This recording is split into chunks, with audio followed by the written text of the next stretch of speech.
Tikamgarh circuit house में माधवराव सिंधिया की प्रतिमा का विरोध हो रहा है। शहर में कई जगहों पर विरोध हुआ है।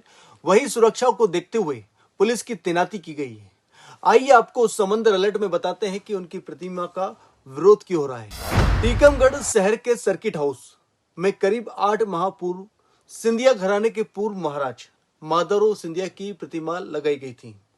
प्रतिमा बीजेपी के जिला मंत्री विकास यादव ने लगवाई थी। सर्किट हाउस में उनकी प्रतिमा लगते ही क्षत्रिय महासभा और करनी सेना ने विरोध शुरू कर दिया था। टीकमगढ़ कलेक्टर को पहला ज्ञापन 20 नवंबर 2022 को सौंपा गया था। ज्ञापन में कहा कि माधवराव सिंधिया का टीकमगढ़ रियासत और टीकमगढ़ के इतिहास में कोई योगदान नहीं रहा है, इसलिए उनकी मूर्ति लगाने का कोई औचित्य सर्किट हाउस में नहीं होता है। प्रतिमा अनावरण की तारीख नजदीक आते ही विरोध बढ़ता जा रहा है। आइए हम आपको वो सब कुछ बताते हैं जिसकी वजह से प्रतिमा का विरोध हो रहा है। 5 अगस्त को मुख्यमंत्री शिवराज सिंह चौहान टीकमगढ़ आ रहे हैं और वहां माधवराव सिंधिया की प्रतिमा का अनावरण करेंगे। इसके बाद ही टीकमगढ़ में सर्व समाज के लोगों ने विरोध शुरू कर दिया।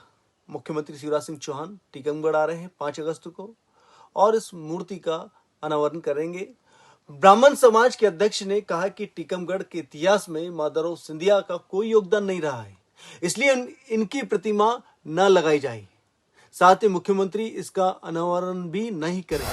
सर्व समाज की मांग है कि टीकमगढ़ रियासत के राजा और शहर को बसाने वाले रानी कुंवर गणेश की प्रतिमा स्थापित की जाए।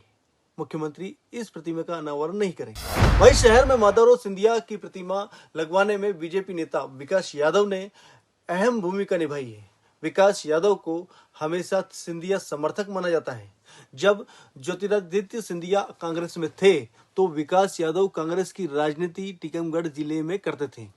जैसे जैसे सिंधिया ने करवट बदली तो विकास यादव भी बीजेपी में आ गई।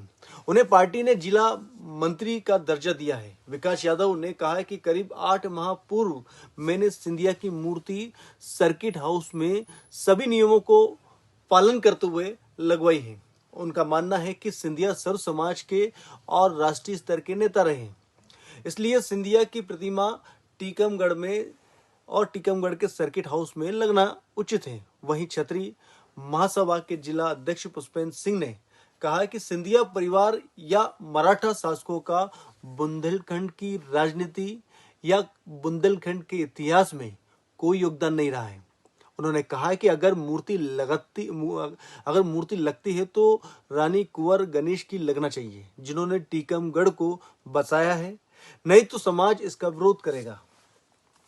समाजसेवी और इतिहासकार मनोज चौबे कहते हैं, उन्होंने कहा कि टीकमगढ़ के इतिहास में सिंधिया परिवार का कोई योगदान नहीं है, लेकिन सिंधिया राष्ट्रीय स्तर के नेता रहे हैं तो मूर्ति लगने में कोई विरोध नहीं होना चाहिए। उन्होंने कहा कि बुंदेलखंड की बात होती है तो हम महाराजा छत्रसाल को याद करते हैं। उन्हीं के नाम से पूरे बुंदेलखंड को जाना जाता है। मुगलों के खिलाफ भी उन्होंने खूब लड़ाई लड़ी है।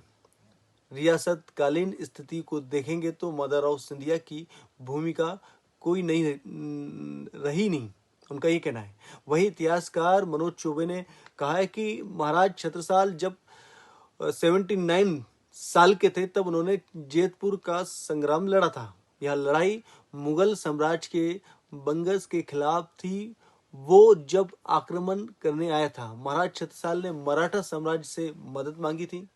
उस समय बाजीराव पेशवा ने बिना किसी राग द्वेष के महाराज छत्रसाल की मदद की थी। इसके बाद उन्होंने बंगस को हरा दिया था। इतिहास के पन्नों में बुंदेलखंड में यही उनका जिक्र मिलता है। बाकी माधवराव सिंधिया क्या थे क्या नहीं, इसका कोई जिक्र नहीं है, उनका कोई योगदान नहीं है, ऐसा सर्व समाज कहता है, करनी सेना कहती है और क्षत्रिय समाज कहता है। वो लगातार इसका विरोध कर रहे हैं और वो कहते हैं कि 5 अगस्त को मुख्यमंत्री शिवराज सिंह चौहान आ रहे हैं। मुख्यमंत्री शिवराज सिंह चौहान सर्किट हाउस में इस माधवराव सिंधिया की प्रतिमा का अनावरण करेंगे, जो नहीं होना चाहिए।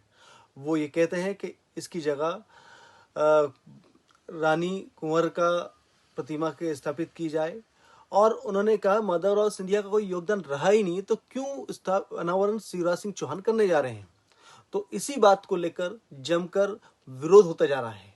5 अगस्त की तारीख नजदीक आ रही है, यानी कल आ रही है।